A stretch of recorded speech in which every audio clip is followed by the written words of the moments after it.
So Becca, today's guest, the great AJ Link, it seems like he's had a really great year and done some really cool things. So I'm interested to talk with him a little bit about that. But it made me kind of like reflect on something this year that I've really been trying to do a lot more, is just be grateful about the things that I manifest into my life every day that I want. So, Yes. I'm just wondering, what are some of those things? We're about halfway through 22. So what? It sounds so scary when you say it. I feel like time stopped somewhere when COVID appeared and I haven't caught up yet. So yeah, it's 2022. Yeah. Well, I think that you probably have more things on your list than me so far this year, because I have had a really kind of shitty beginning of this year, if I'm honest. It's been a little bit of a rough ride. And I think now I'm beginning to see some of the things that I've been manifesting through the crappy time. So I think my gratitude list will get bigger as the year continues. But I think my biggest gratitude, and it probably is on a daily basis, on a yearly basis, is that every year I get better at being me, which sounds really weird. But every year I do, I get better at being me. Like I get better at understanding who I am, understanding my autism, knowing my triggers, making better choices, all of that stuff. So like, even though this year was really crappy so far, it's only been 6 months of crappy and it's already turning around. I had decades of crappy before things turned around. So like, I feel like I'm getting awesome at being me right now. What about you though? Your list is probably bigger. You've had more good things happening. Well, I guess what I would say is I love what you said, because I feel like this year I am the best at being me, and I've learned more about me than ever before. So I have a long way to go, but this has probably been maybe one of the best years of my life, if not the best. So I guess I just try to break it down on a daily basis, because otherwise I just get too overwhelmed. So right? just being grateful for this cup of coffee right here. Otherwise, I'd be sleeping during this interview. And I think, I don't know if that's the learning how to be part, when Doug and I both really believe in manifestation, and we really believe in positive energy and all that stuff. So he and I do a lot of the similar things. And so I don't know if it's that we're getting better at doing that, or we're letting go of more of the stuff that kept us from doing all of these things. You know what I mean? Like, we're getting older, we don't really care as much about all that judgment stuff. And so it gets a little bit easier after that. But I have to say, like, how cool is it that you can say this year has been the best year of your life, and you know what's coming and how many more ideas you have. Yeah. So it's only going to get better. Exactly. There's all these lies that we're told, like the high school is going to be the best years of my life. Yeah. Worst years of my life. College was going to be the best years of my life. Nope, not at all. So here at 43, like knowing like this, well, I'm wrong. I just realized I turned 44. So there you go. So at 44, like this is the best that it's gotten so far. That's a good feeling, I think. I think it's an amazing feeling, because like here you are, and you're only 44, right? If we think about it, we're only halfway there, Doug. We have more time to put in. So we think how cool that stuff is going to be. That's what I think about, because it's so easy for me to fall into that land of thinking about pre-diagnosis and how angry, sad, isolated, miserable I was. And if I think about how many years I spent doing that, I just think, well, I have all that same amount of time to do all the other opposite things. And so I'm really trying to harness that energy, and I think you are too. So I think gratitude is, like, I don't know, essential for me, and on a daily basis too, like little things, cup of coffee. Really excited that my husband got up this morning and fed the dogs, and I didn't have to get up this morning and feed the dogs. Total gratitude that there is someone else in my life that can feed the dogs for me. And so it's that stuff, right? It's that we've built these lives that we can have gratitude for our cup of coffee. Right. So that's awesome. Well, let's bring AJ, because I'm excited. I'm excited to have another person's energy in our happy fest this morning. Yeah, thank you so much for having me. Doug is halfway through the halfway point of his life, I guess. That right? The halfway year, but yeah, I mean, I I had group therapy this morning. My first session in group therapy, and we were actually talking about something like this, and how I'm a person who kind of just wakes up and it's the next day, right? And it's the next thing, and it's the next task, and you kind of just go. And then there's a complete opposite of the spectrum where people are like, no, I so much view my life in transitions and chapters and things like that I make up, important moments in my life. The example one of the dudes gave was when we were getting new knobs for the cabinets. I'm like, this is a huge chapter in my life, or not a huge chapter, but this is an important chapter. I can truncate my life between, when I started looking for knobs and when we put them on the cabinet. I was like, bro, I don't even view my life in terms of like graduation chapters, It's like one day I started, one day I ended, and you kind of just go. And I can totally understand and empathize with, going through some shitty times and then just having just really great times. Like every day I'm so grateful for this amazing life that I have. And, I go back and forth, like, I'm just really fucking fortunate. And, I actually worked a little bit, to get here. There have been some long days and some long nights where I've had to go through a little bit of shit to get what I want. But at the same time, it's like, you can't control everything. Sometimes you're just really fucking fortunate. And, I count myself as really fortunate. I have a dope life. I've got to record with Doug multiple times now. So I feel like, I'm doing something right. If Doug's like, bring this dude on again, like, damn, at least I didn't fuck up last time. So but that's what it is. It's all those little wins, right? Because I really spent so much of my life in that sad place and in that place of like, I don't know how it could ever get better. This is just it. This is the way that life is, and it sucks. And I am so glad to have kind of walked through that. And it's only because of people that did it before me and that I could see. So like, that's why I think also why Doug and I talk about this stuff so much, because it's like, I don't know, I want other people to see that it's possible. And I think our brains do that chapter thing, right? Because I don't know, I just had this conversation with somebody else because it linked me to another thought, which is that autistic people think a lot in memories, and that we think and remember through our memories kind of timing of our lives, right? And so I wonder if that plays a part for people in terms of that chapter thing, where they think in chapters and they don't start a new day as a new day.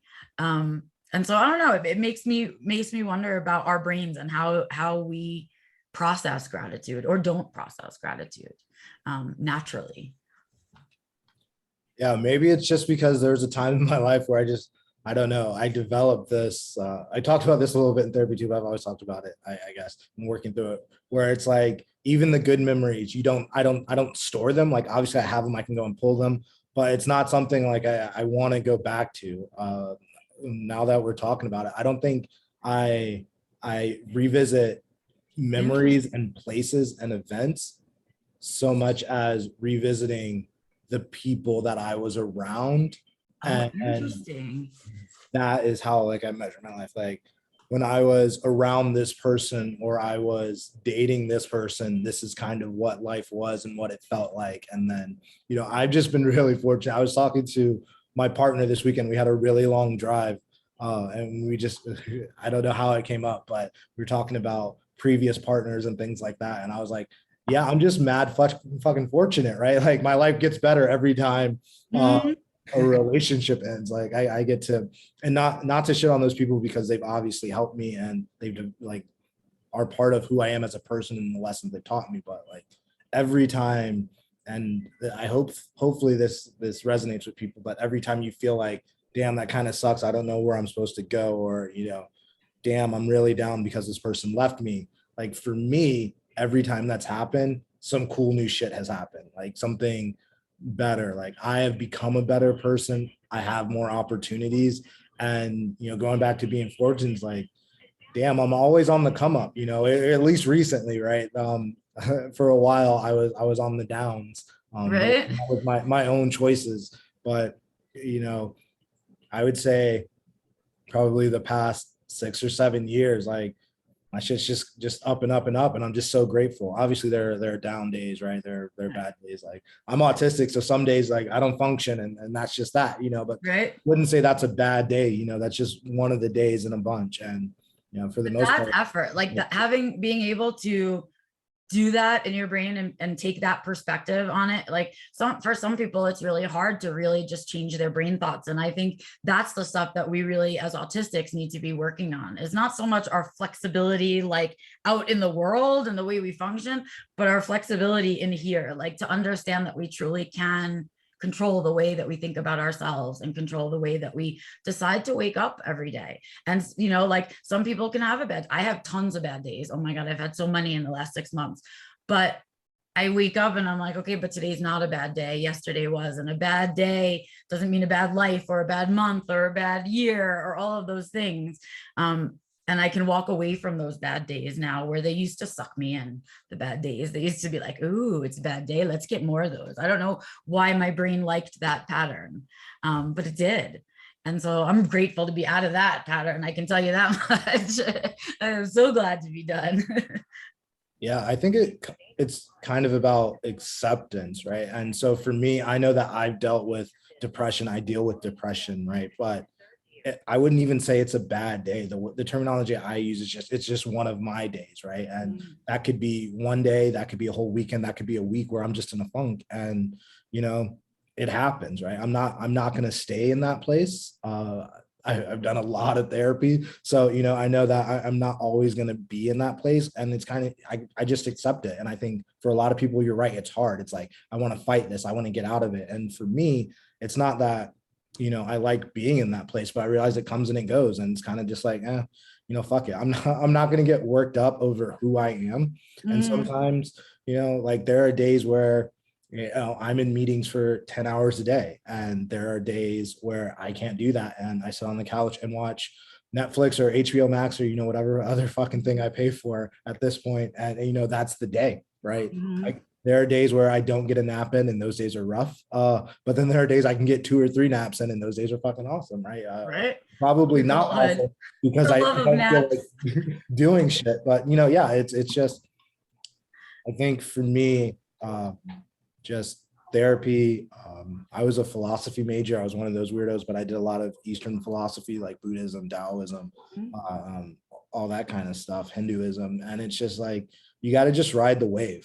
One of my favorite phrases, and something I have tattooed on me because it's so important, is nature never hurries, but everything is accomplished. And sometimes you just have to just ride it out, and it happens in due time. And if it doesn't happen, it doesn't fucking happen, right? Like we're insignificant beings on a floating rock in space, and fuck it. Like, not to get too morbid, but that's kind of how I think about life, right? Like nothing I do matters, right? So I want to make sure that everything I do matters to me, right? I want to be intentional. I want to be as happy as possible, because like at the end of the day, a million light years away, no one even gives a fuck about who I am, right? Or whatever. The universe doesn't care. So yeah, It's not to get too perspective. deep. Again, I want to say perspective taking, right? It's it's the humbling. It's knowing that you're small, right? And knowing that you're small in this big old world, and your problems are small in this big old world, right? And they too will pass. I love that. I think you should consider coaching, and that is the last thing I'm going to say. And I will let Doug go ahead and go ahead. So I tried to be a life coach at one point in my life. I was doing private tutoring. And then the tutoring would turn into like when you're sitting with someone for hours doing boring ass schoolwork, you talk about life, and people would be like, oh, you think differently. Like even my partner now is like, I don't know anyone who thinks like you. I feel like a lot of people do. Maybe we just don't interact with them because they're on such a vibe that they don't really want to deal with other people. But yeah, I forgot who we were talking to, but you have to get a license or some type of certificate to be a life coach. We'll have to have a conversation. That's definitely a conversation. I was thinking this. It's funny you said that, Becca, because I was thinking the same thing, AJ, as you were speaking. But I do know you have some other things on your plate at this point of your life. So we've gotten to know each other a little bit in the past, and I've followed you on social media, and it seems that one of your passions, one of your special interests, is space. So can you talk a little bit? I don't know if I've ever heard the story of like what kind of connected you to space and space law and all that stuff. Yeah. So this question gets asked a lot, and I have to ask this question, right? When I host panels or do podcasts about space, I have to ask, like, how'd you get into space? Right. For me, like, you know, I love Star Wars, Star Trek, all that kind of fantasy space stuff, but that's not what got me into it. What got me into it was looking up in the night sky. I grew up in a fairly rural part of Florida, and so there wasn't a ton of light pollution. You can just see the stars, and that shit is just mind blowing to me. It's like I live in DC now, so I don't get to do this often, but if you ever have the opportunity to look at a clear night sky, or go to a dark and quiet skies, or a sky reserve, like, I don't know, just looking at that shit just makes me fall in love with existing, right? And wanted to be an astronaut, and a couple, this is a few decades ago now at this point. Like, the only way to really do that was to go in the military, which I'm not a military person. For anyone who knows me, I was like, I'm gonna be a military pilot so I can be an astronaut. That shit didn't work out, obviously, because I'm not built for the military. And so I was like, damn. And this was a part of my life where I wasn't really doing much. It was kind of the go with the flow, but be a bum about it. And I've found that balance where I can go with the flow, but I make active decisions to kind of go after shit that I like. And I ended up going to law school, which I didn't want to do. I never really wanted to do it. I was like, fuck it, I'm not doing anything else. And I got into law school, and I found out about space law. And I was like, you mean I don't have to be an astronaut to do space? So I was like, fuck it. And I found space law, and I love it. Not a ton of people know about space law. Not a ton of people are doing space law. It's growing. I focus on human rights in outer space, which there are even fewer people doing. So it's cool that I have my own little niche. And yeah, I fucking love space. I would love to go to space. I work with Mission Astro Access, which is a nonprofit that is sending disabled people to do zero-G flights and eventually, go into outer space and do stuff, which is super fucking cool. I get to work on a ton of space projects. I'm at the Center for Air and Space Law right now. I've done the Just Add Astro thing for a couple of years, and just getting people more hyped for space is something that I love. I know a lot of people get a bad impression about space because of the billionaire assholes, and people think they're just throwing money away, but space is so fucking cool. And I was talking to someone the other day, and they were talking about space just isn't really my thing, it doesn't affect me. I was like, bro, we are in space, right? Like, the planet Earth is in space. It's not like you are separate from space right now, right? That it's part of your life, whether you want to or not. Like, if you own a phone and have GPS, that's space, right? Those are satellites. There's all types of cool tech that comes out of space. And so I completely understand that people are like, you're wasting money. Billionaires are assholes, get the guillotines and redistribute the wealth. Totally understand that. But for me, I fucking love space. I want to go to space. I tell people all the time, I would love to die on Mars, or die getting blasted into the sun or a black hole, right? Like, that's fucking cool. We all die, and I want to die, doing something that is meaningful to me, and that's like being in space. So yeah, if I had a one-way ticket to Mars, I'd take it. I was talking to my partner last night. I was like, are you prepared, if we ever have kids, to be like, yo, dad loves space, so he's abandoning us to go fucking die on Mars? I was like, are you prepared to have that conversation? She's like, no, but I've thought about it. Like, what the fuck? You're just abandoning us. I was like, yeah, I'd probably do it, not to be the selfish asshole that I am, but how many people can say that they got to do that? Now you mentioned earlier about Netflix and HBO Max, and you were talking about Star Wars and Star Trek. So as someone that watches a lot of TV shows, I got to know, do you have a go-to space show that you watch now or in the past? So I just put out a Twitter poll yesterday, and I haven't looked at the results yet, but I was asking people, do they prefer The Expanse or For All Mankind more? I just got into For All Mankind season 3. I know this is going to date this podcast a little bit, but I just started season 3. I'm getting caught up on that, and I love For All Mankind. I love The Expanse. I haven't started Obi-Wan yet. I need to get to that. That's on the list, but yeah, I haven't gotten into all the new Star Treks. I can't even keep up with all the fucking Star Treks now.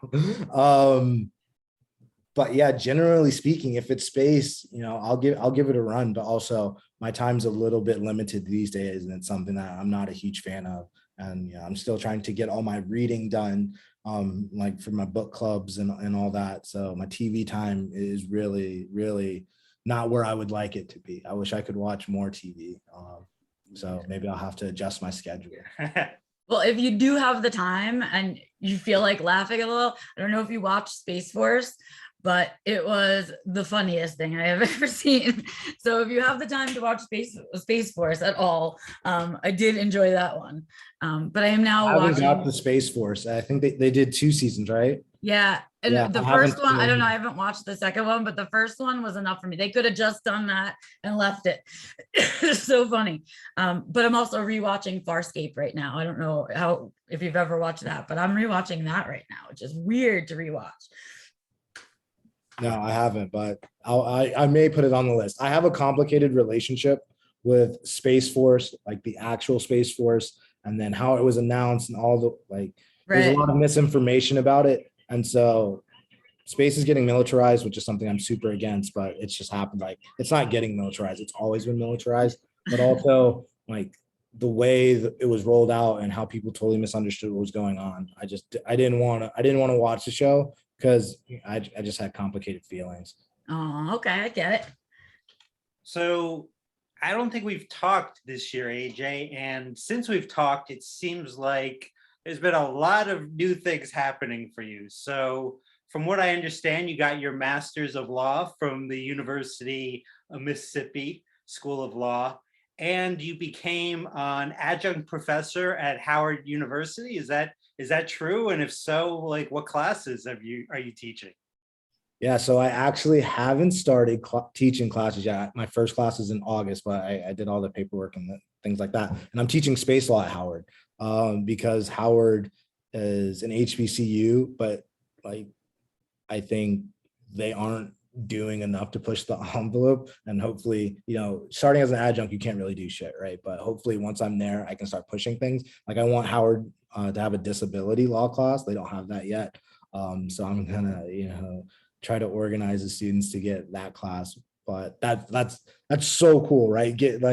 When I started law school 5-6 years ago now, I never thought like someone would let me be a professor, right? Like anyone who knows me knows I'm not proper like that. I'm kind of just like an asshole chilling. So it's super cool. I'm super thankful. Like I said, I'm super fortunate, and it's the first space law class at Howard, so hopefully I don't fuck it up. And yeah, I got my LLM from the University of Mississippi in space law, and so I'm a space law expert allegedly. I wouldn't throw that title or throw that description around because there's lots of areas of space law that I don't know anything about.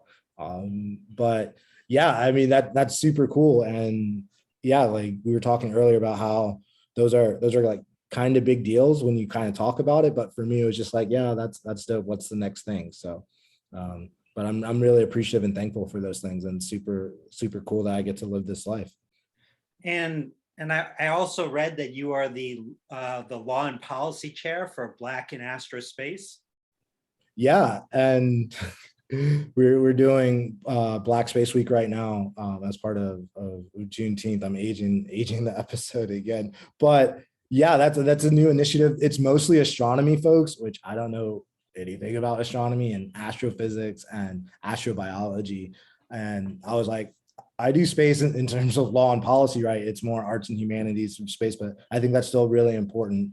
And so, yeah, that's a cool initiative. There's an amazing team on there. Y'all should check it out. Hopefully the recordings will be out for Black Space Week, but I got to do 2 events. I got to host a panel on space law and policy, and then I got to have an open house for folks to meet some of the programs if they're ever interested in pursuing space law or space policy as a profession. I think it's really important to give folks access to that. So yeah, the Black and Astro initiative, super cool, super hyped that they allowed me to do it. I feel like my whole life is just, me saying I could probably do it, and people be like, yeah, fuck it. Who cares what your qualification are? We'll throw you on. And, I'm just, I guess I am talented enough not to fuck up most of my opportunities. So, so one thing that I saw that Black and Astro was doing this week during Black Space Week that I was really interested in is the entrepreneurship panel, being an entrepreneur myself. So apparently the panel was about the importance of Black representation in space economy, as well as how entrepreneurs can achieve equitable stakes. So what does entrepreneurship look like in space?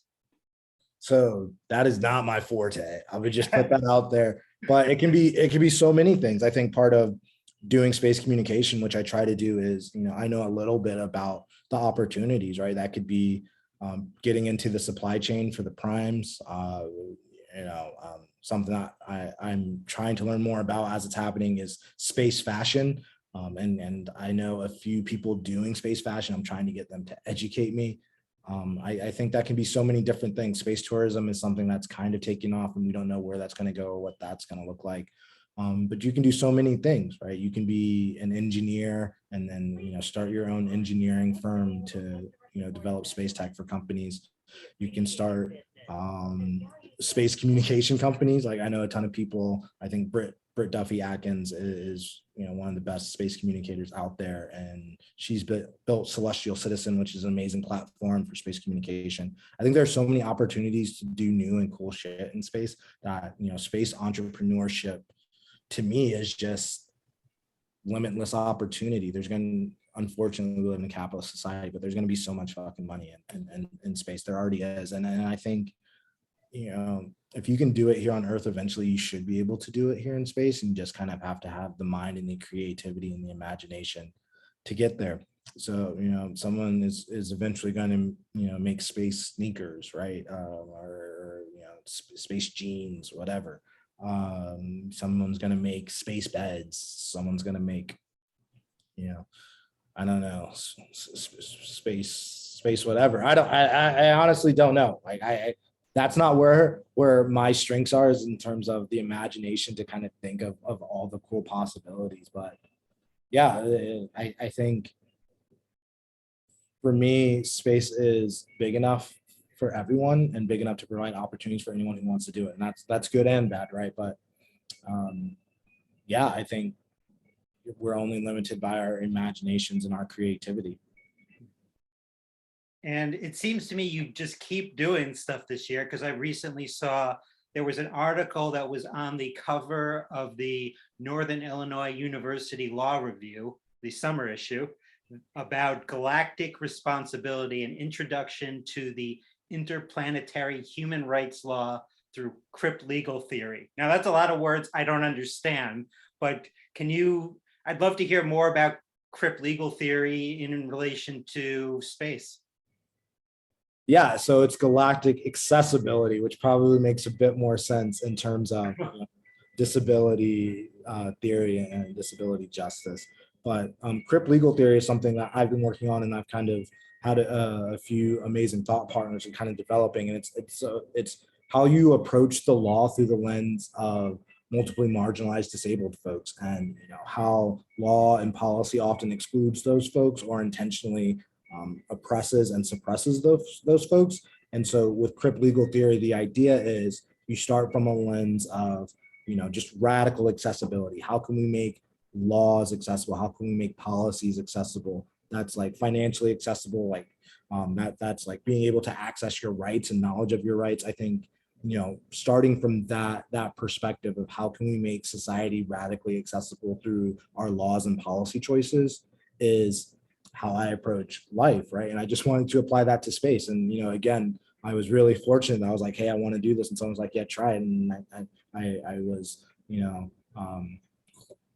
decent enough at writing that they were like, yeah, we'll accept this and we'll publish it. And so for me, interplanetary human rights is part of a broader perspective of interplanetary law. And that's something that I'm working on. Haven't fully fleshed it out, but I'm working with a few people trying to get that out. And it's weird that I started from, just human rights and have kind of started developing this whole theory of law. But I think, again, it's providing a different approach to how we deal with each other and how we have laws. So you think about international human rights law, and honestly, that's just really Western centric, really, really white and privilege centric. You know, the global North uses human rights law to kind of shit on the global South, and, you know, accuse them of human rights violations when we live in a country that violates people's human rights every fucking day, right? Like solitary confinement is still allowed in this country. The death penalty is still allowed in this country, right? We suppress votes, but and you know, when you talk to people in space, they don't really, I guess, connect those things. And so for me, it's about just a wider, more inclusive, more accessible perspective about how we can be better human beings. And I think disability justice has taught me, disability advocacy has taught me that radical accessibility is just a great way to do that. I don't know if it's the best way, but for me, it's the way that I found that I can do my best work and kind of approach problems in the best way. And beyond space, are there things, you know, do you have other passions or things you really love? Yeah, I almost immediately said my dogs, but I'll say my partner first, and then our dogs, just in case she listens to this. She listens to some of my pods, but not all of them. But I love reading. I love going to museums and libraries and bookstores. The long trip that I was talking about earlier, we drove to Appomattox for Juneteenth, which is, you know, just really important to me as a Black person. Yeah, I don't know. I think it's like The Outsiders, right? I just get high on plain living, like Soda Pop Curtis. I love being able to do new, random, you know, interesting shit, and that's just who I am. I wish we could travel a little bit more. I kind of travel, you know, more than I would like, but it's not often for like just, you know, fun, cool shit. It's like quick trips. Like sometimes I'll do a trip where I fly in on a Thursday and fly out on a Saturday, or like fly in on a Saturday morning and fly out on a Sunday afternoon. But getting to take more vacations, I think, would be cool. Cruises are really disgusting right now, but I love a good cruise, or at least, you know, before, you know, there was a plague, right? You could just survive other people's nastiness on a cruise because it wasn't, you know, the death virus. I don't know. There was a time where I loved working out. I still love working out, but it's not kind of at the top of my list. I love walking my dogs and getting that peace. Usually it's peace, right? I try not to be on my phone and kind of get my time there so I can do my mindfulness. But yeah. So we always end each episode with a segment called Inside the Autistic Studio, where it's just an 11-question air, and just give us the answers, whatever comes to your mind. So just starting out, first question is, what are your pronouns? But yeah, my pronouns are he and him. And what's your preferred stim? That's a good one. I have a bunch of STEM toys. I don't know if it was on the video earlier, but I have one of my blocks right here. I love a good Lynx, like to do that. I love a fidget cube. Those are nice. I don't know. I guess to answer the question, my favorite STEM is STEM toys. I don't flap for the most part. I do a little bit of rocking, but that doesn't happen a lot. But yeah. I like STEM toys, most STEM toys, not all of them, but most. And what's your favorite curse word? So cunt, but I'm not using it as much anymore. I can acknowledge that cunt has a history of being misogynistic in the US. I know in other places like Australia and Britain, the UK, England, whichever one, cunt is not viewed as misogynistically as here, but I have had some friends here tell me that using the word cunt can be a bit misogynistic, and so I've toned it down. But I love the word cunt. But in second place would probably be fuck. And I know you mentioned this a little bit earlier, but who do you love and what are you doing about it? I love lots of people. I love my partner the most in terms of intimate romantic partnerships. But I love my family. I had a pretty cool meeting with the second gentleman before we hopped on here. I sent a picture to my dad. I was like, I'm not a complete failure anymore. And he's like, yeah, only like 75% of a failure. But trying to do right by my family, not necessarily to do what they expect of me, but to do all the shit that I do and to do it as authentically as possible, so that they know that they've at least empowered me to do all that. I love my friends. I always try to check on them. And yeah, I try to put as much love into the world as possible. And that can be platonic, that can be romantic, that can be all different types of love. Was it the Greek society that had a bunch of different kinds of love, or Roman society? I don't know. I'm sure a bunch of languages have a bunch of different words for love. But yeah, I love humanity. I'm trying to do right by humanity. And the next two are fill in the blanks. So the first one is, you may be neurotypical if. You don't give a fuck about cultural or social norms and context. Me and my partner always argue. She's like, don't you understand the context? I was like, no, I don't know. And if I did, I probably wouldn't give a fuck. And you may be autistic if. You love fucking trains. Yes. What's something? Not fucking trains. It's hard. No, we got you. Not having intercourse with trains. An important distinction, no doubt. What's something you want to learn to do or be better at?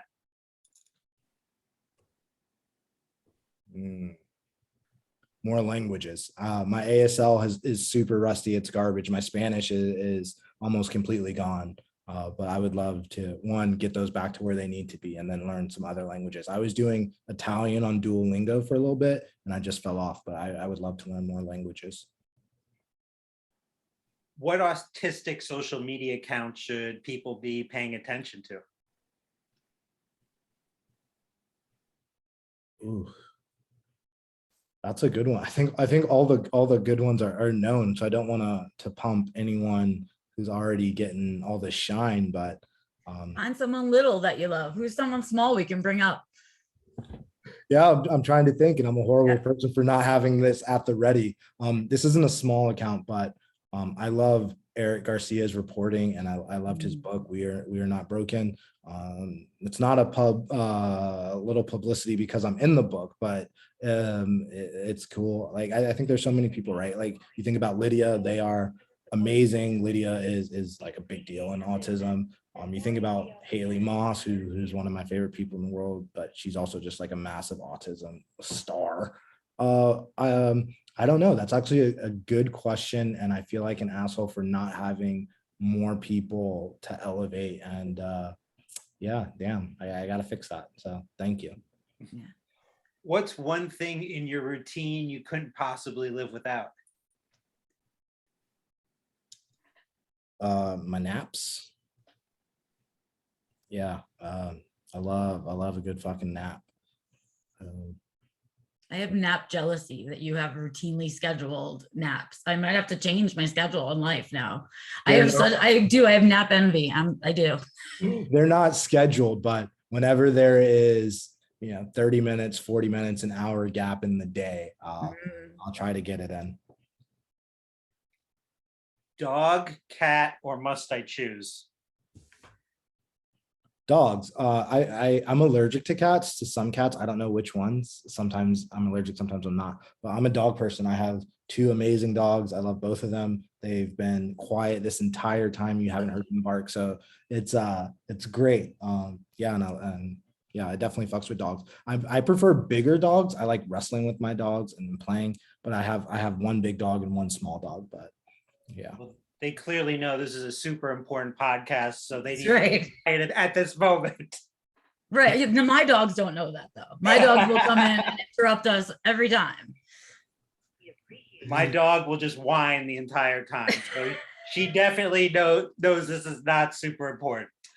Secret is to do long walks. We do pretty long walks in the morning, and I get most of the midday because they're gassed, and then they get amped again. And then when my partner gets home, she takes them for maybe an hour and a half or 2 hours sometimes, and then so at night they're done. That's awesome. They have a great life. I'm jealous. You're pretty spoiled. Yeah, it sounds like it. Well, thank you so much for your time, AJ. I really appreciate it. I'm very excited to meet you. I could have talked to you forever. I think you should think about coaching. I will probably send you an email to encourage you, because I think that the way that you express it is really something that other people can grasp. And so I think it's beautiful. Thank you so much for everything. I'm glad that we were all able to have a good time and get to know you. And I can't wait to see what you do with the rest of your everything. I'm excited for you. Thank you. I'm excited too. There's more shit in the works right now. I'm working on some pretty big things, and hopefully those things work out. And if they don't, just fuck it. But maybe in a couple weeks, couple months, I'll have some more cool shit to put out. Fantastic. We'd be happy to have you back anytime. Thank you all so much.